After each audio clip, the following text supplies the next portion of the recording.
All right, so we are live. I think it says live on the Google Hangout, so I'm assuming that we are. I'm going to do some announcements real quick over a few things that are a part of the channel that you guys have been asking about over the last week since I haven't had a video out in like, I think 5 days or so.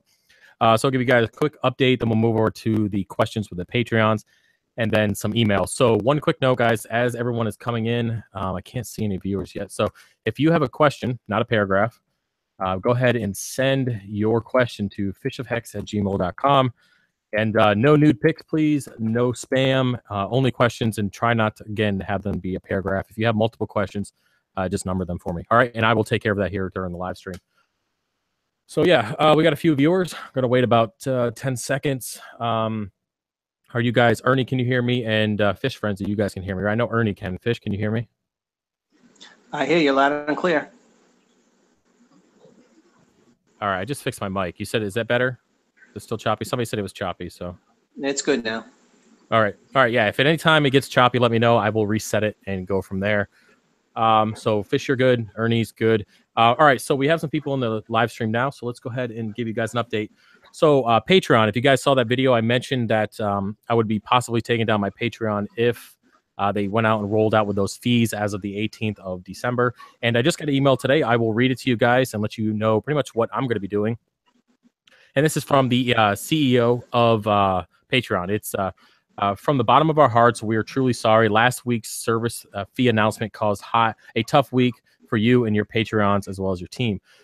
We're trying to solve the problem for creators and in turn cause more problems for you and your Patreons. You've spoken loud and clear. We're not going to be rolling out with the changes of our payment system as we announced last week, and we are currently assessing other options. So, Fish, I'm going to go and mute you real quick, buddy, because I think you're coming in there. Anyways, I will. You can unmute yourself once we start talking. It's just a little bit of background noise there. So it's good. Patreon is going to stay. If you guys are wondering all about that, I will do a video later on for whoever else doesn't get into the stream, but Patreon's going to stay. So if you want to be part of the live stream hangout here, check out the link in the description below. And there is also a monthly coral raffle where I give away 5 frags free shipping as well to anybody who's in that $7 a month tier. So you guys can check that out as well. So that is up with the Patreon. So let's go and move into a couple updates before I get into anything else. The 300-gallon build, you guys have been asking me a lot of stuff about that. Yes, it's completely up and running. It's completely cycled with that 3-month cured rock.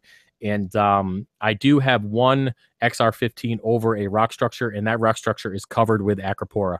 And it's been about a month that it's been up, and I went ahead and added those acros on day 22, I think. Excuse me, I got a burp. All right. I added those acros on day 22, and they seem to be doing fine. There's coralline growth on the bottom glass already. And yes, I still have to get the canopy video out and all that kind of stuff. So look forward to that. I want to get that out this week. I've just been very distracted over the last week or so. No fault of you guys, just kind of got a lot of stuff going on. So moving on to the last thing I want to give you an update on. Rico's Reef is doing a nano challenge. Now, there's a lot of stuff going on with that. I haven't got all the details, but my portion of it is I will be giving away a Neptune Apex system to whoever the winner is. And they're still hashing out all the sponsors and all that kind of stuff. So check out Rico's stuff to see what's going on with that. I got to get my 2 cents in there because there's a few things that I would like to change around just to make it a little bit more streamlined. But other than that, there is a nano reef challenge going on starting January 1st. If you guys want to be a part of that and have a chance of winning a brand new Apex from me, as well as there's a ton of other prizes, you guys should check that out. All right. I think it's absolutely. Let me elaborate on that. Yeah, there's so many sponsors for that nano challenge. I'm actually giving away $100 to Worldwide Corals and actually one of my t-shirts. But we have tons and tons of sponsors. I think Billy Pipes asked Rico for a list. He wanted to do a video on it of who's going to be the sponsors. I'm not sure if he got that to him yet, but I know that's in the making, just to let you know. Okay. Yeah. There is a lot of sponsors. I mean, I'm not the one running the contest. I just think we got to organize it a little bit better to carry on. I got to turn my freaking, you guys hear that? That was my refugium. Let me turn that off. That shit's loud as fuck. All right, that's off now. All right, so with that being said, let's go to move into some topics. I can start with you guys first. If hey Bryce, welcome, man. I didn't see you come in there. So basically, if you guys have anything that you want to touch on first before I get into the questions, let me know, and as well as email. So does anybody here in chat have anything for me before we get into that? Travis, actually, this is Fish. I'm sorry, Fish Frenzy. Oh my God. All right, yeah, I got a couple of questions about my tank. So it's in the cycling process right now. I have two questions. Should I be running my skimmer, and should I be running carbon, or should I wait until it's fully cycled and then start that? Didn't you cure that rock for like a month? I did 6 weeks actually. Yeah, when you told me to do it that time, I actually threw it in there and I cured it for about 6 weeks. Yeah, the tank is already cycled, man. You're good. Just go ahead and turn your skimmer on and run your system as normal, carbon, GFO, whatever. But if your rock was cured, the whole point of the cycling process is to build up that beneficial bacteria. Now, what you did by curing the rock, you built up that beneficial bacteria not only on the rock, but within it to break down all the detritus and all that kind of stuff through water changes. So your system's totally fine. You could actually even go so far as getting some light over the tank. And since it is already 6 week old rock, double check your parameters, all that kind of stuff. You could even start putting corals in relatively quickly on that system. Just because you went ahead and you cycled it previously. And that's the thing. I think a lot of people get confused between curing rock and cycling a tank. It's actually pretty much the same thing. Again, it's all about that beneficial bacteria that you're building up during that process to process nitrates and phosphates later on when you had fish and all that kind of stuff going on. But hey, thank you, Marine NW Marine 62. Thanks for the $10 there, man. I appreciate it. Really do appreciate that kind of stuff, guys. So yeah, your tank's good to go. And also hit me up sometime if you want to do coral stuff. I try to help guys out who are just getting into it with the coral situation. I'm limited stock right now. So. Yeah, I'm gonna actually up my Patreon. Actually, try to get into that monthly giveaway you have going on. But I do gotta. If you look down under my sump here, you'll see my Chaeto reactor ready to go.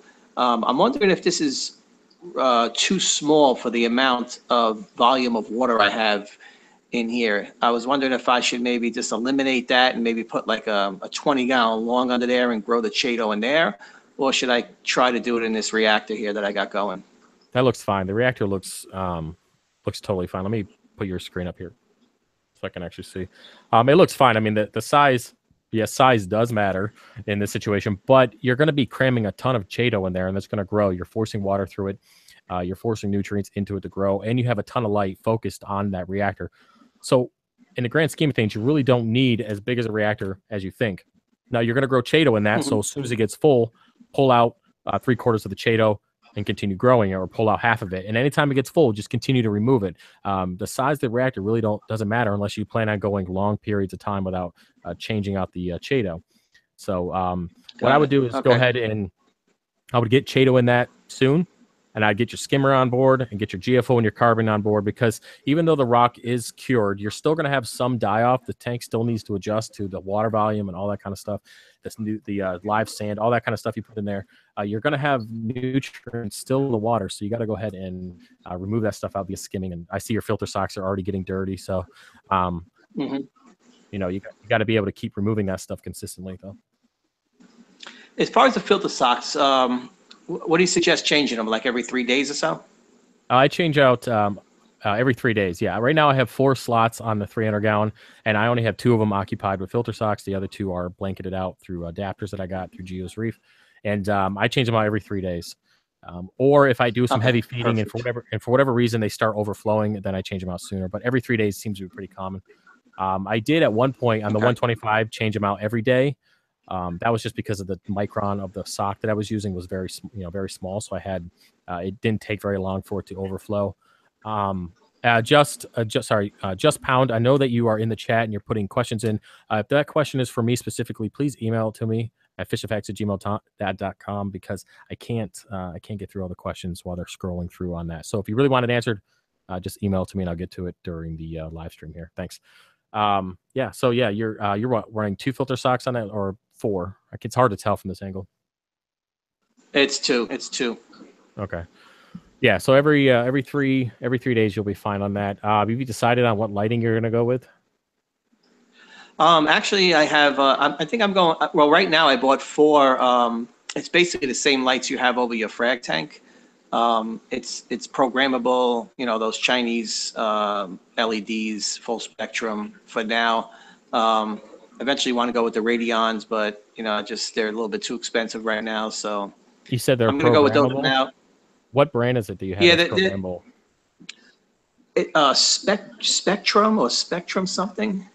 They have a I built-in have to look. screen, I'm assuming, right, where you can do all the numbers and everything. Correct. Yeah, right in front. Okay, It's like yeah, an yeah, LCD screen. You can yeah. program it to go on and go off and Is all it that. Vipar No, it's Spectra? yeah. There you go. Yeah, Okay. exactly. What is it, Bryce? It's I didn't Vipar Spectra. Vipar Spectra. VIPR Spectra. All right, I'll have to look it It's up. the same as the other black boxes, except it actually has a built-in timer and LED display screen on the front of it. All right, I see them right here. Yeah, Vipar Spectra. Okay, cool.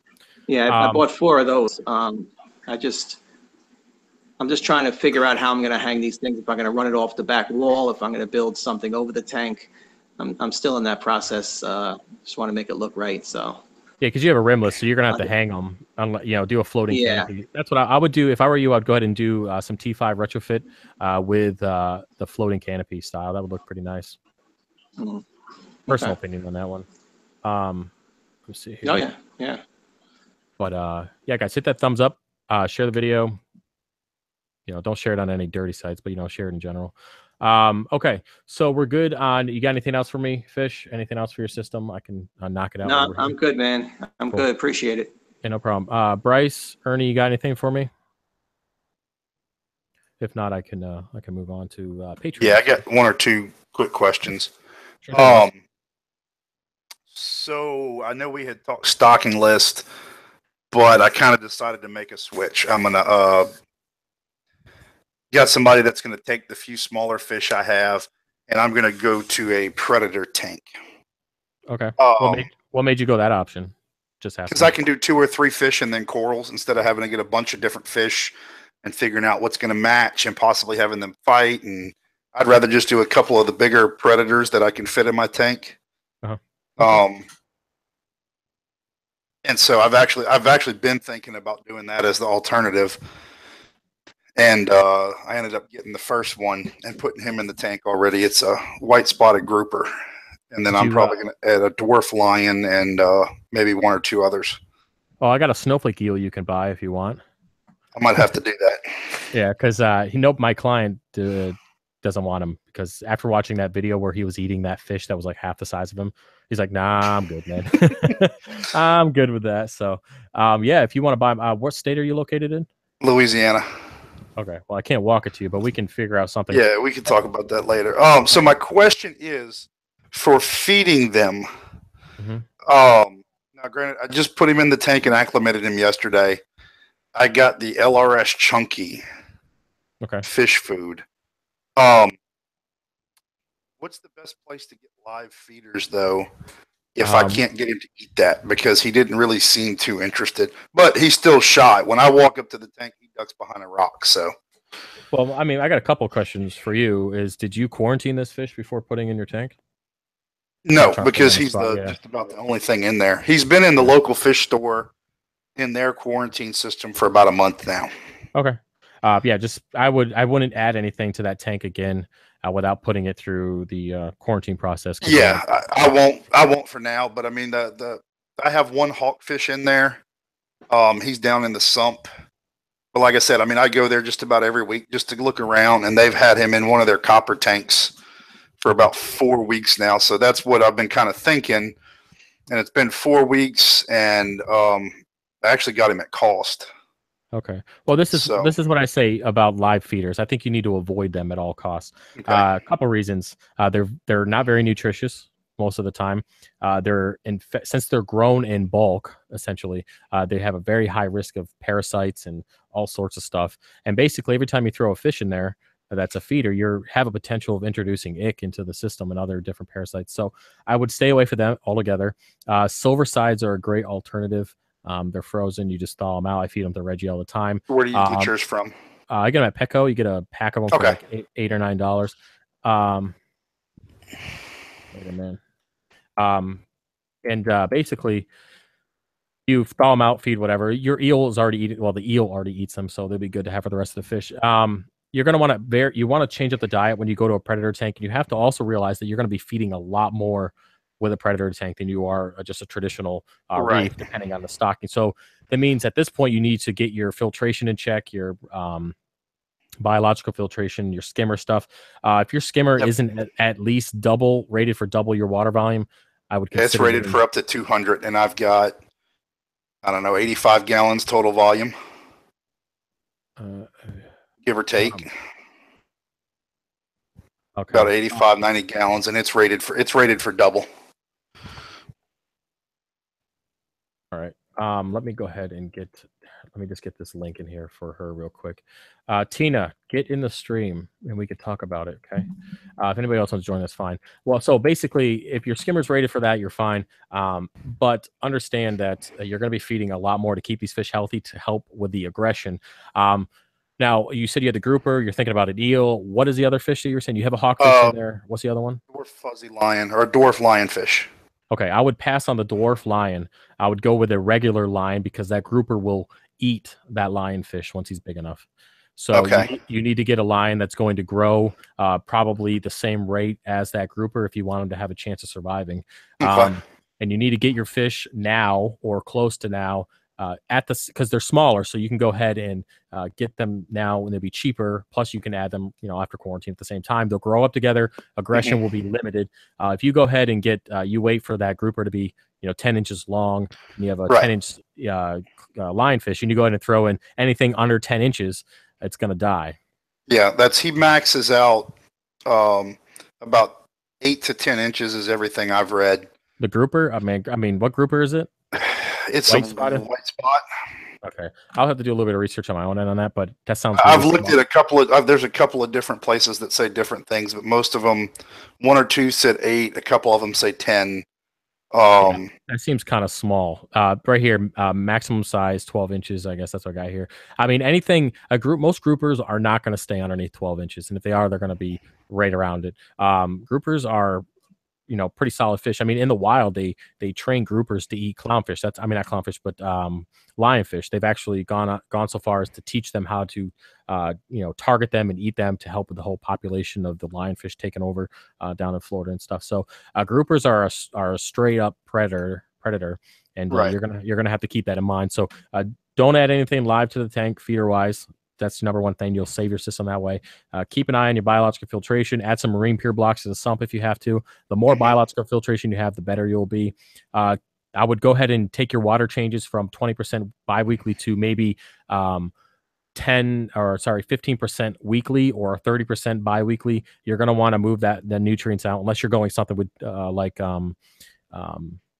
Trite method or something like that. But you're going to have to keep an eye on your nutrient levels because shit can get out of hand pretty quickly. Yeah, they're going to get out of hand pretty quickly because the fish have to be fed to cut down on the aggression.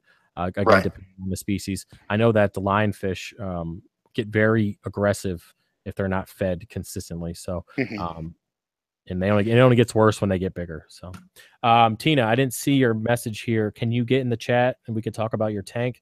Because my time is very limited outside of the chat here. So, if you want to come in here and have a little chat about your system, that would be the best. If not, we're gonna have to figure something out. We can do a Skype call or something. But yeah.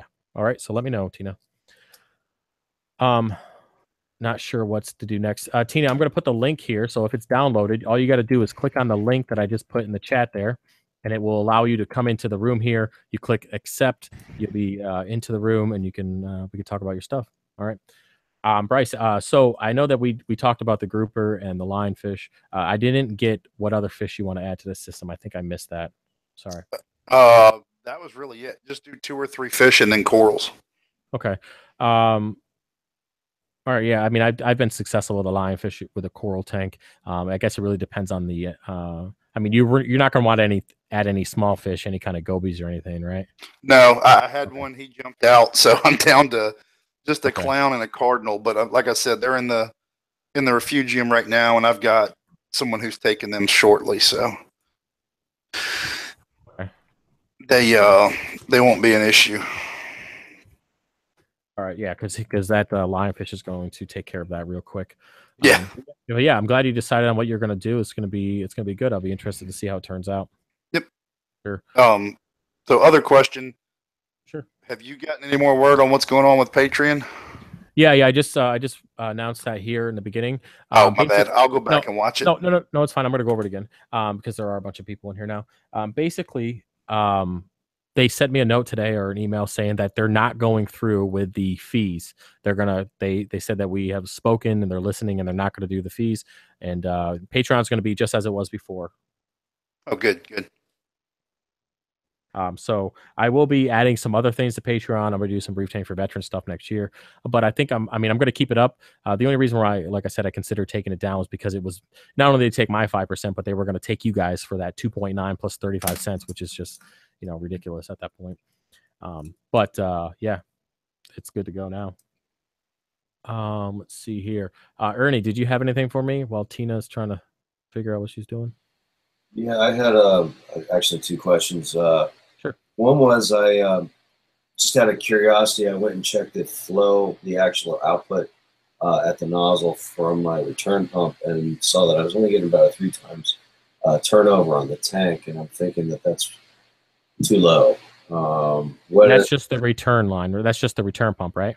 Yeah, but what I did is I basically took a liter bottle and basically measured out how long it would take to fill it up at the tank and was like, oh crap, I'm only getting like 3 times turnover. So well the total turnaround time or turnover time, but turnaround time, Jesus, turnover is basically between not only the return pump but all the power heads within the system. It's not going to be just off your return pump. I mean, I've had a return pumps that 125 was only I had it at probably dialed down before the new pump down to about 800 gallons per hour, but then I still had 21,000 gallons per hour worth of power heads in the tank. You see, so you're still you still got to calculate your. I think you have what MP40s on there. Let me look. I got 2 MV10s. I actually just added a Tinsy 3055 on the back left there. Yeah, 9055 is. Yeah. So what is that rated for? I'm only running it at like 50%, so okay. I think it gets up to like 1,500 gallons an hour or something like that. Well, I'm looking at your Xeni at the bottom right there. It looks like that's what it is from here. It's hard to tell. Yeah. Or yeah. I mean, that looks like it's getting a ton of flow. So I think you're good, man. I mean, the flow through the sump really isn't a huge deal. It never has been a big deal for me. It's more or less flow within the system, with power heads and all that stuff. But you have 2 MP10s plus that Tinsy, you're fine, man. I wouldn't stress that at all. If anything, you could always take the MP10 on the left side, put it on the right side, and do like a flow that comes together in the middle and kind of spreads out a little bit more. But I mean, other than that, it looks fine. I wouldn't stress on it too much.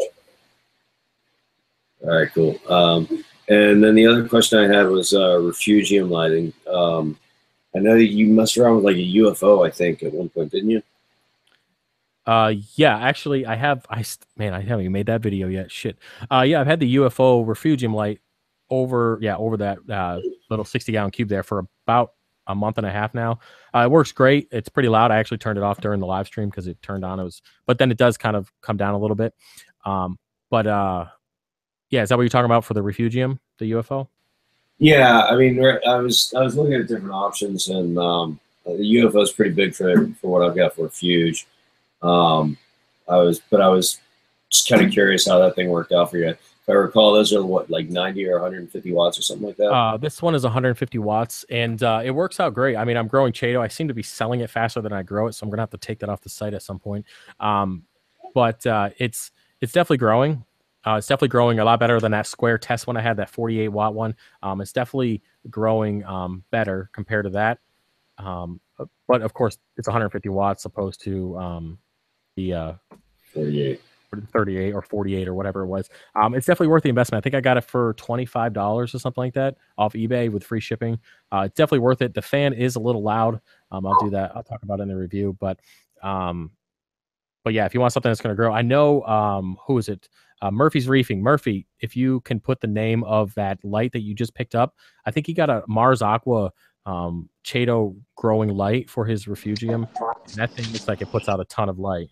That might be something you might be worth doing. I think it's about $60, but it's like 300 watts of lighting, which is more than enough. Cook my Chaeto.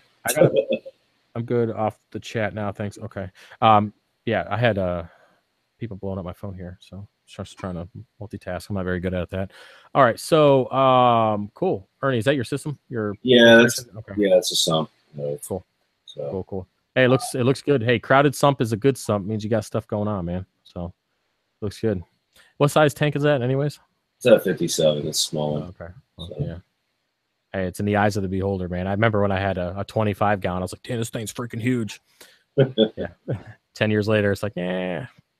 I've got a 34 gallon frag tank that I have yet to plumb into it, but it's sitting right next to it. So, yeah, just be ready when you start. And this is the issue I have with the 125s. When you start adding a frag system, be ready for big drops in alkalinity.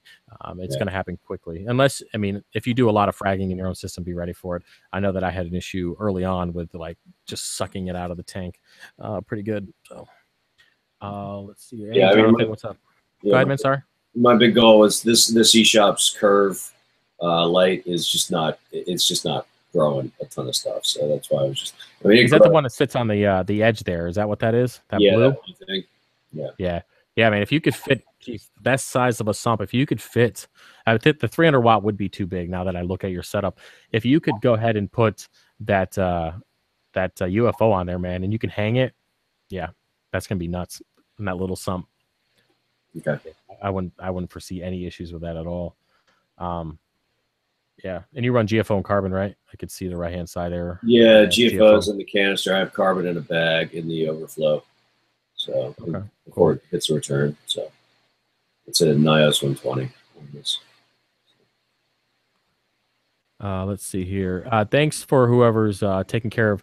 If you guys are not aware of this, I have two moderators in the chat. We have Roscoe's Reef and we have Billy Pipes. I'm pretty sure Billy's still here. And they take care of any of the crap that goes on in the chat room. If you guys are dicks or, being spamming or shit like that, then you're just going to get deleted and blocked from the channel. So just keep that in mind before you start trolling. All right. All right. So, Jonathan, what's up, man? Welcome to the chat. I missed you early on. Thank you. Yeah. You got that Chaeto? Do you get that in your reactor? I already got it on. Yep. Cool. It's already on and working. Cool. How was the temperature of the box when you got it? Because I know it was it was 30. No, it was 17 degrees when I shipped it out. So was it decent when you got it? I put that 18-hour e-pack in there. Yes, it was decent. Okay. Yeah, I got a good temperature. Okay, good. Yeah. Sometimes I get nervous. I mean, I know that shipping during the wintertime is essentially a little, easier, but I still get nervous sending out boxes of coral in 17-degree weather. Just kind of. Did I have to actually acclimate it, the Chaeto? No, not the Chaeto. No, but the coral. Yeah, you would. Yeah, the coral I did. Yeah, the coral. Yeah, you definitely want to do that. Okay, cool. So let's see here, Jonathan. You have anything for me before I get into the Patreon questions?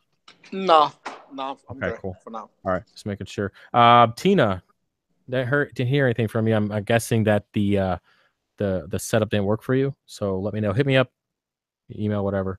We'll take care of that. So moving on to the live stream topics. Basically on Patreon, I asked if you guys have anything you want to talk about for this stream, and we're already 30 minutes in, so I want to get through this quickly so I can get into questions via email and what you guys have in the comment section. So the first thing we have here is from Tony. He wants to talk about the different substrates available, like the ups and downs between sugar fine sand, play sand, live sand in a bag, crushed coral, etc.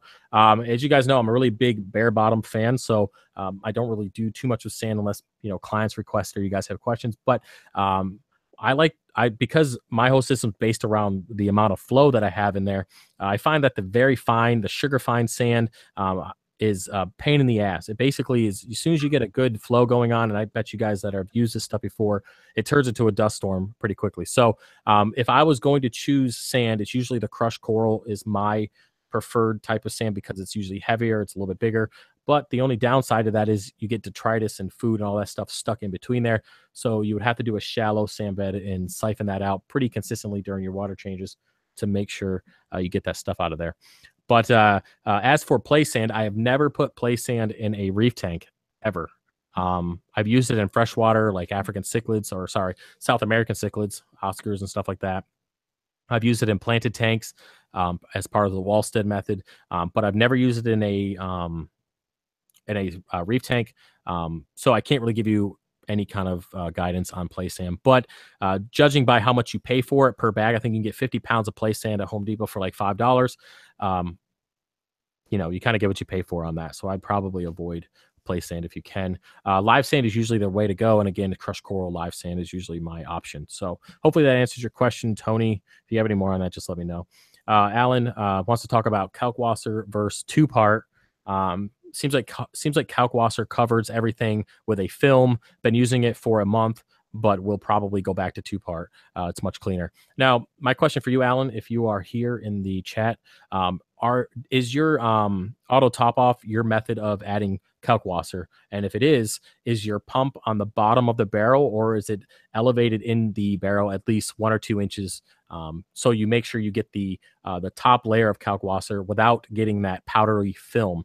Now, what I think is going on is you have your Kalkwasser and your auto top off, and you're using your auto top off pump, which is sitting on the bottom of the barrel, sucking up that white film. Anybody who's used Kalkwasser in their system knows exactly what I'm talking about. Sorry, Dave. Travis would have an email to link. Yeah. Tina, just send me an email if you want, or if not, if you need the link to the chat, let me know. I'll give it back to you. You can get in here. Technical difficulties, I guess. But anyways, what I would say, Alan, is go ahead and bring your auto top off pump at least 1 or 2 inches off the bottom of the barrel. What I like to use is egg crate.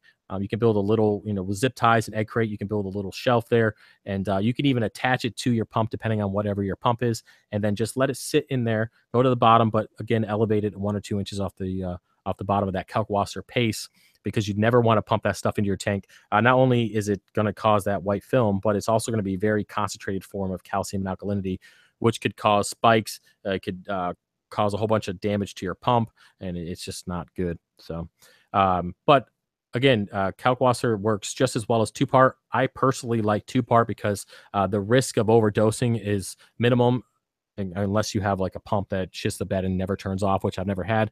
And it's a little bit more controllability. Again, you've got to make sure you dose equal parts of calcium and alkalinity with the two-part to ensure that you're doing it correctly, because Kalkwasser takes care of calcium alkalinity at the same time by dosing equal amounts via the water change or Kalkstir or whatever you have, or not water change, but auto top off in Kalkstir.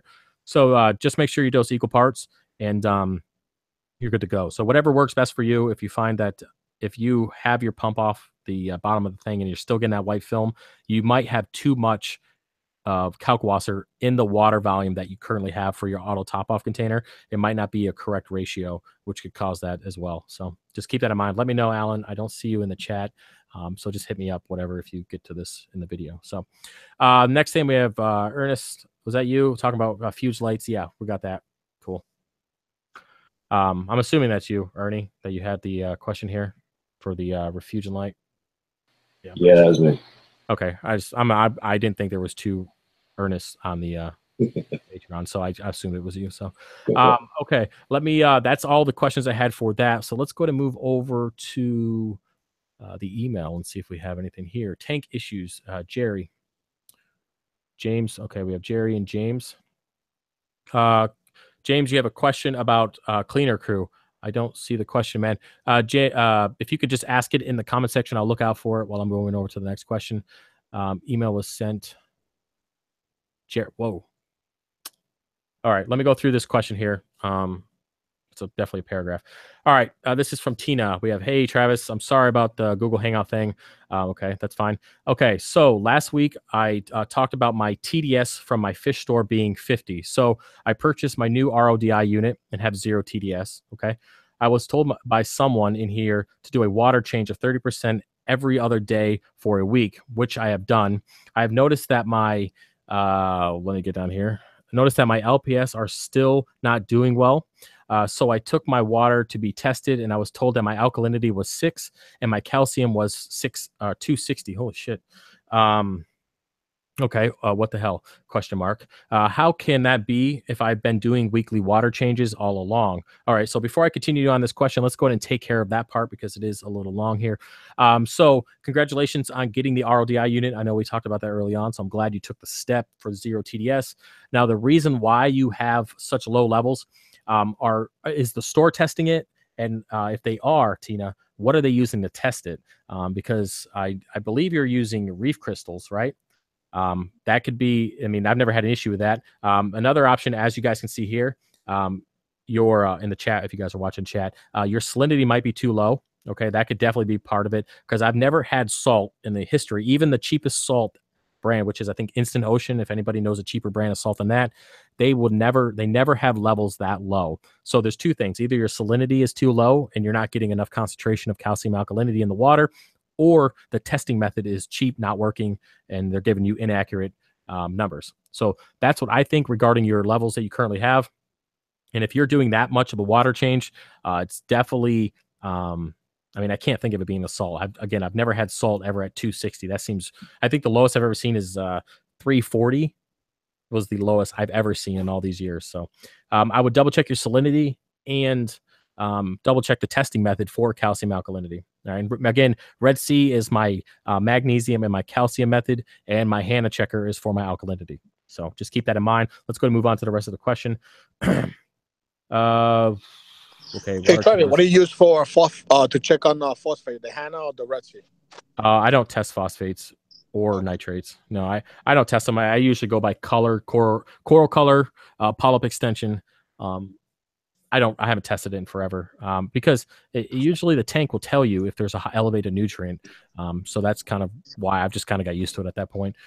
But when I did test it, I used Red Sea for phosphates and nitrates. FYI on it. Let's go down here and check. Okay, I'm checking down here. You're not doing it the wrong way. You're doing the water changes. I'm not sure what caused you to want to do that many water changes so often. Were you having a nutrient issue? I don't understand. I mean, you had some TDS in there, but were you growing a ton of algae that justified trying to remove all those nutrients for water changes? So I'll wait for you to kind of answer that and see. I'm not sure what made you want to do. I know people told you to, but I'm trying to figure out what was the reason for doing 30% water changes every other day for a week. Yeah. So let's go ahead and scroll down there. I'm just going to get through this. Okay. So I was told I need to purchase Seachem Reef Builder calcification aero. Right. No, you don't need to purchase any of that shit. Just don't buy anything else for your tank, man. You're going to waste money. I know people are just trying to sell you products. Don't buy anything to increase your calcium or your alkalinity.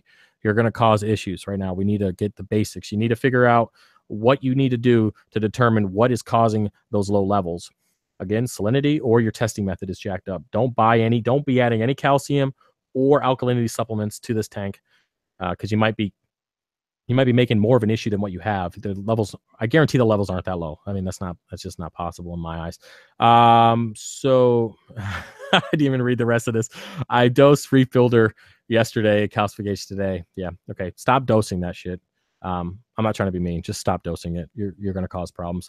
I'm going to purchase the test kits for both. Yeah, go ahead and purchase Red Sea or HANA Checker. I recommend the HANA for the alkalinity and do the Red Sea for the calcium. Also, get the Red Sea for your magnesium. See what your magnesium is at. If your magnesium is really low, because I know some of those cheaper salts. And by the way, Tina, put the type of salt you're using in the comment section so I can get a better idea of what's going on here, and I'll look out for it. Yeah. So get your test kits, test your water parameters, and go from there. But stop dosing everything. Just stop. Hey, Hex, you use HW Marine, right? In your 300? I use HW Marine in the frag system, the 300, and I don't do water changes on the Triton, but I set it up with HW, and I use Instant Ocean for my quarantine systems. The reef crystals or just the straight up Instant Ocean? Instant Ocean for quarantine. Yeah, there's no reason. And curing rock, I use Instant Ocean as well. Yeah. So Tina, I don't know if you heard me or can hear me. Yeah. What salt are you using, Tina? We got to get your Google Hangout working because this delay sucks. Let's see here. I have also using the HW Marine Mix reefer or just the regular reefer. Reefer, yeah, it's pretty solid stuff. I did a video a while back on why I made the switch from what was it, reef crystals, and I haven't turned back. It's great. I love it. I have it delivered to my house. No more long trips to get anything. You're using reef crystal salt. Okay. Yeah, Tina, there is. I didn't see it. The chat log is just moving, man. Sorry. But there's no way with the salt that you're using that your levels are that. It's not possible.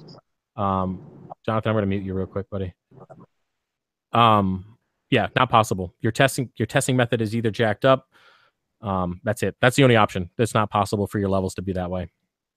Again, and or your salinity. I didn't see what you testing your salinity with. What are you using? A hydrometer or a refractometer, which you got to make sure is calibrated.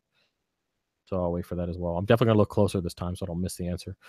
So the rest of the thing is I've also lost my yellow tang because someone told me to do freshwater dip on him because of not ichor velvet. But the other white spot thing I can't think of right now, so I'm pissed.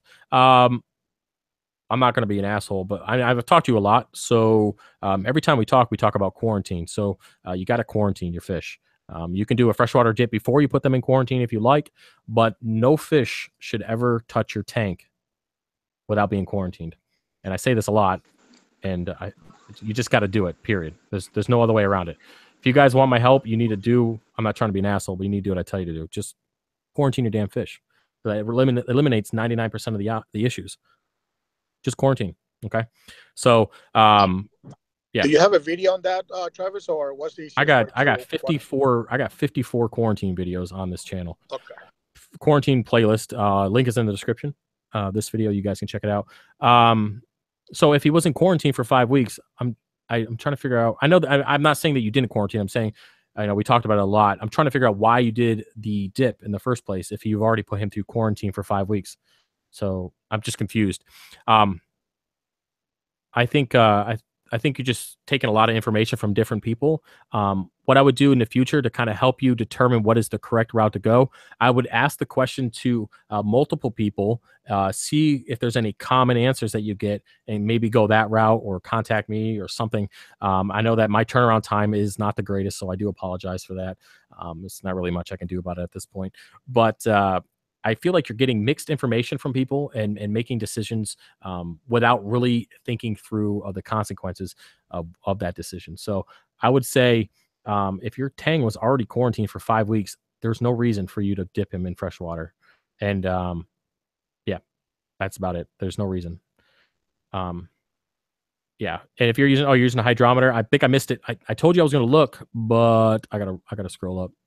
Can anybody tell me what she's using?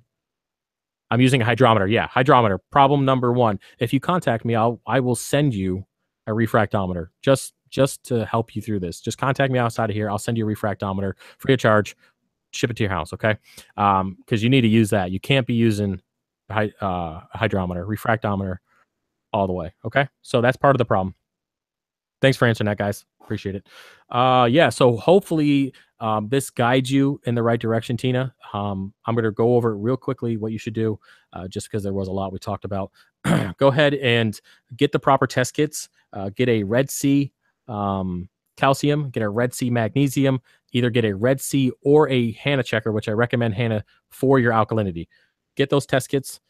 You can go through me if you want to get them. It doesn't matter. Just get those test kits. Follow the directions very carefully. I do have videos on all that stuff anyways. Do the test. Don't bring your water to the local fish store because whatever they're testing with, most likely because they want to save time, they're using the strip, which is usually wrong. Okay. That usually points out big fluctuations and things. And then also check out your refractometer. So contact me for that if you don't already have one or you don't plan on ordering one. I will get you with a refractometer. And then bring your salinity up. I guarantee 99% sure that your salinity is way too low based off the hydrometer issue. Guarantee it. And you live too far away. I would say I'd test it for you, but send me some in the mail. But it's gonna be too late for that. So they use drops, huh? Yeah, that's weird. I'm using a hydrometer too. So for all you guys using hydrometers, whatever. Do it. I don't care. But I don't want to hear you crying about it when the thing's wrong. So just saying. I have a hydrometer. I keep pens in it. You guys should see it. I keep all my pens in it. That's what I use it for. So anyways, guys, let me see what other questions we have here. We have a couple more. Okay. Appreciate it. Alan, I got you, buddy. Got it. Red Sea, reefer, float, ATO explains it, drains about. Okay. With float. Okay, cool. All right, Alan, thanks, man. Live stream question here. We have, there's no name, but it says, hi, Travis. I'm planning on adding live rock to my 40 cm cube, 15 gallons. Thanks for that conversion there. Appreciate it.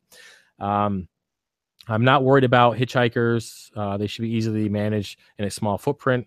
That's debatable. We could talk about that. However, I read online that you could introduce white spot via the live rock, and it's truly true or unlikely. Live rock will be picked directly from collectors.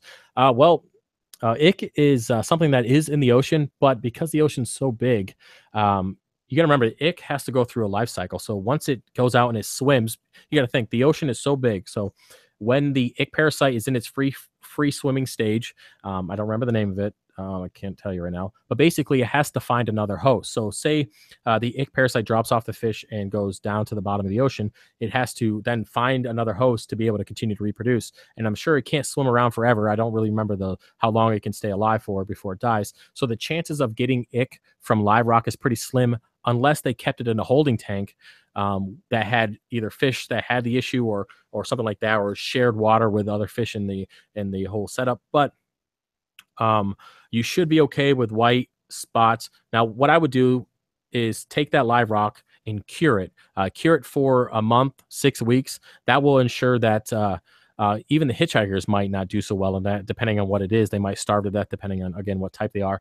But that will ensure that there won't be any ick in your system. So you put it in a 55-gallon barrel, whatever, probably not that big because it's only 15 gallons. But then just cure your rock with a power head and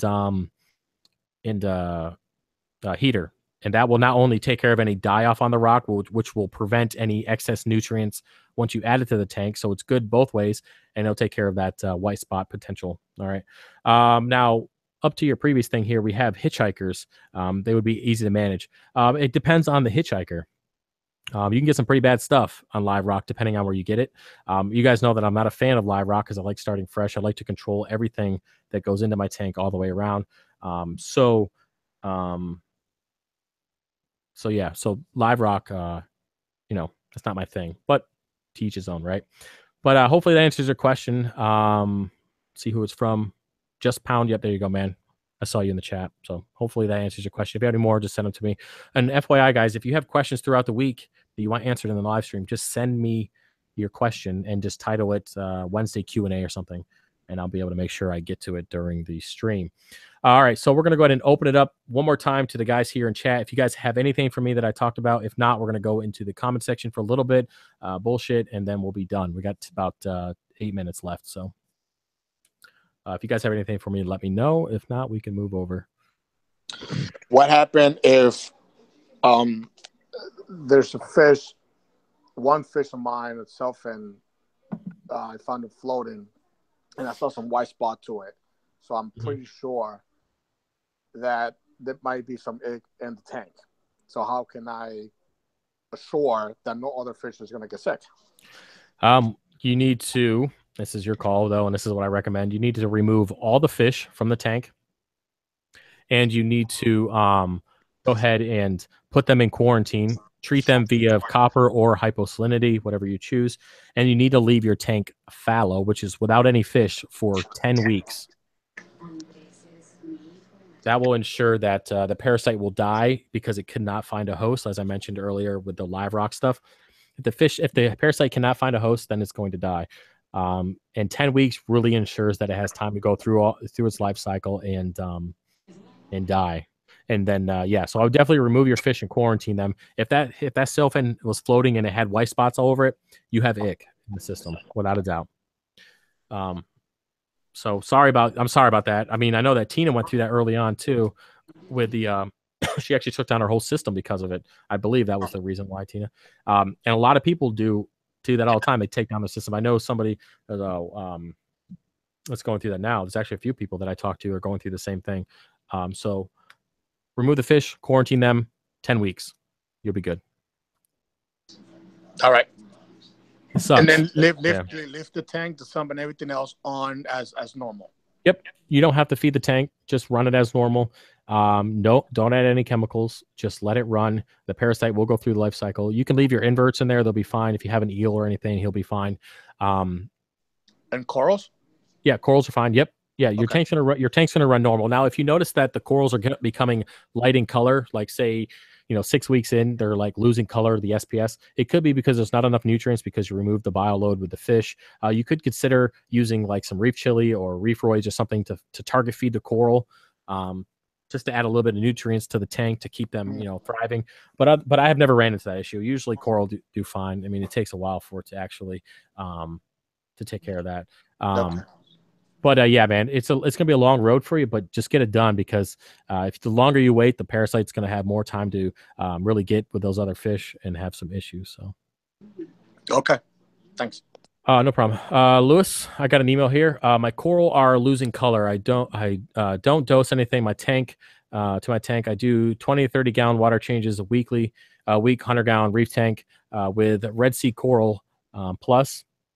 Bought Red Sea Coral 4-color pack. That's what I was using before, but don't know what to dose since I don't dose calcium or anything else.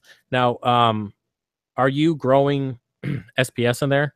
There has, if you are growing SPS, there has to be a certain amount of calcium and alkalinity being removed from the water to grow it. Now, because the dosing of the Red Sea Color program is based on the amount of calcium that is used up on a daily basis or a weekly basis, whatever, and you can't determine what that amount is, I would start very low. I think it's 2 milliliters per 50 milliliters of calcium that's dosed per day.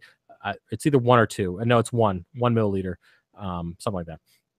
What I would do is go ahead and start low on that program. Now, what corals do you have? I wish you would have put that in the email. What kind of corals you're growing? That kind of helps me determine what you need to do. I'll look out for you in the chat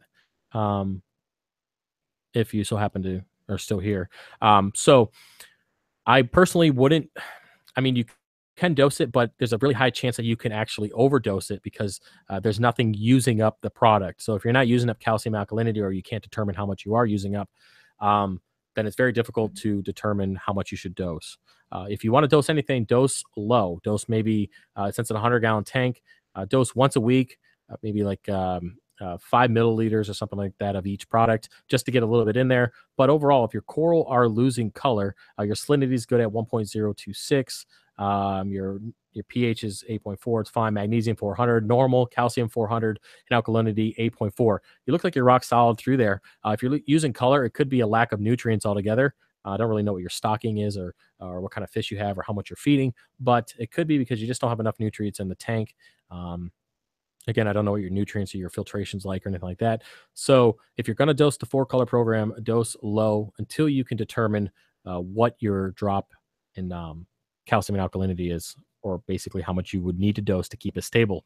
Now, what you can do is also test your alkalinity in between water changes. So go ahead and do a water change. Say Sunday, you do your normal 20 or 30 gallons. And then on Monday, go ahead and test your alkalinity.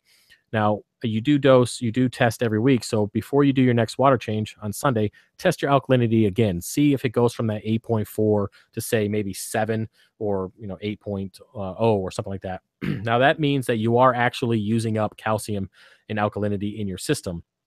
And at that point, you might want to address keeping it stable because you wouldn't want to have those fluctuations that might be too big. But, that's a good way to determine what you need to do to keep that stable. But because you are doing a pretty decent amount of water changes every week, that's definitely taking care of it for now. But just keep that in mind. So hopefully that answers your question. I will check back and see if there's any more. And we are almost out of time. Jesus. Wow. Okay. I moved pretty quickly. We're already at an hour. I'm going to go ahead and look through the questions here. If anybody has anything you want me to answer in the chat, go ahead and put the question in there now. We have 3 minutes left, and then we're going to be done for this week. Let's see here. Anything good? There's a lot of stuff going on. Thanks, John, for that, man. Appreciate it. Great channel. Thanks for your service. Trying to catch up. Yeah, appreciate it, man. Yeah. No problem, dude. I love helping you guys out. I know that I have been lacking, or better, slacking in my communication. I'm really trying to get to these Facebook messages on a daily basis. I'm really trying to get through the Patreon stuff. That's definitely taking priority now that it's on the tier system. But if you guys have questions, you want to be part of the feedback or the behind the scenes stuff, check out the Patreon. Link is in the description below. It's really cheap. There's a whole bunch of benefits on there. Not only do you support my channel and the things that I get and the 9 other XR15s. Oh, by the way, if anybody wants to donate Gen 4 Pros XR15s, I need 9 more. So, you know, I'm always up for lovin's. Basically, if you want to support the channel, check that out. And you guys get instant access all the time. So here's a question. What lights do you plan on hanging on your 300? Right now, nothing's hanging. It's a canopy that I built just like the 125. I have 2 retrofit kits on there through the Aqualife. I have 2 of those retrofit kits. And I currently have 4 Blue Plus and 4 actinic bulbs over the 300, as well as 1 XR15. And I will be adding, again, 9 more XR15s to that tank. And right now, the one that I have completely covers an entire rock structure, and I can grow SPS. I have Acropora growing on it right now with 0 issues. So that's the route I'm going. Yeah, I think that's it, guys. We kind of moved through this pretty quickly. Yeah, anybody have anything for me in the chat? If not, I think we're done for tonight. Travis, can you shoot me a message on Patreon? Let me know some details on that eel and whatnot. Yeah, man. Yeah, I'll hit you up. I'll get you right off once we get off here. Right. And you saw the video, right? With the meeting, you see what he looks like? Yeah. I saw that. Okay, cool. Yeah, basically, I'm not really a big fan of shipping fish, but if we could figure out a decent price, including shipping, I'll help you out, man. I just got to be able to cover myself. Yeah, I understand. And I would fit him in that 7x7x7 box with plenty of water. He should be fine overnight. It'll be an overnight, obviously. I will do my own research on shipping an eel just to make sure. If it has to be a bigger box or whatever, I'll make it happen. So, yeah, roger that. Just shoot me a message with some details and price point you're looking for and stuff like that. All right, sure. All right, bud. No problem, man. Thanks. I got one more question here. I just want to do real quick. Dan said, if power losses, what is my plan for my tanks? Guys, I have a generator. Power goes off, I run a generator. I don't mess with anything but that. Problem solved, basically. I don't take any chances. You can't, with the amount of money that I have into the business and stuff here. Generator is the only route if power goes off. My neighbors hate it, but who gives a shit what they think, right? Anyways, guys, hey, I appreciate everybody who's here, came in the chat. And if you guys have any questions, again, hit me up on the email for next week's live stream. All right. I'll see you guys later. All right. See you later. Peace, guys. Later.